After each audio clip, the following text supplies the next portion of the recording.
और ईरान से अमेरिकी पायलट का रेस्क्यू ऑपरेशन, जिसे अमेरिका में दुनिया के सबसे कठिन, महंगे और मल्टी स्टेज ऑपरेशन का कहा जा रहा है। एक आदमी की जान बचाने के लिए इतना महंगा ऑपरेशन नहीं किया गया, लेकिन तेहरान कह रहा है कि सुपर पावर की यह सबसे बड़ी नाकामी है। दुनिया भर के डिफेंस एक्सपर्ट समझ गए होंगे कि ईरान की जमीन पर ग्राउंड ऑपरेशन कितना महंगा पड़ सकता है। दोनों देशों के अपने अपने दावे हैं, लेकिन हकीकत यही है कि पायलट की जान बचाने के लिए अमेरिका की टुकड़ी 1980 वाले जोखिम में फंस गई थी।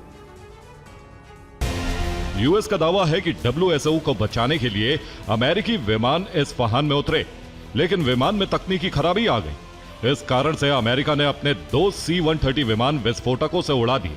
ईरान का दावा अलग है। ईरान ने कहा कि इस्फहान की हवाई पट्टी पर उतरे 2 C-130 विमानों को उसकी सेना ने उड़ा दिया। अमेरिका इसे कठिन और महंगा रेस्क्यू ऑपरेशन कह रहा है। ईरान का दावा है कि सुपर पावर का ऑपरेशन करीब करीब फेल हो गया।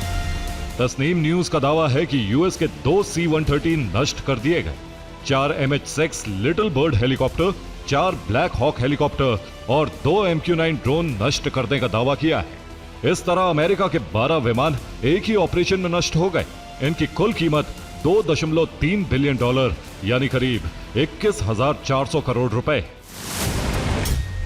दरअसल इस डिवाइस का नाम कॉम्बैट सर्वाइवर इवेडर लोकेटर यानी CSEL है। ये एक तरह का कम्युनिकेशन डिवाइस है जिसे खास तौर पर ऐसी ही खतरनाक परिस्थितियों के लिए बनाया गया है। ये महज एक रेडियो नहीं, बल्कि एक हथेली के आकार का सैटेलाइट आधारित कम्युनिकेशन कंप्यूटर।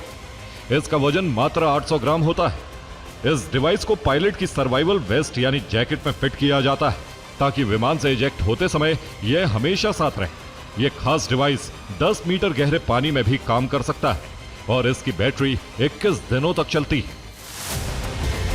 24-25 अप्रैल 1980 को ईरान में बंधक बनाए गए 52 अमेरिकियों को छुड़ाने के लिए ईगल क्लॉ ऑपरेशन शुरू हुआ। अचानक आए रेतीले तूफान ने अमेरिकी पायलटों की विजिबिलिटी 0 कर दी।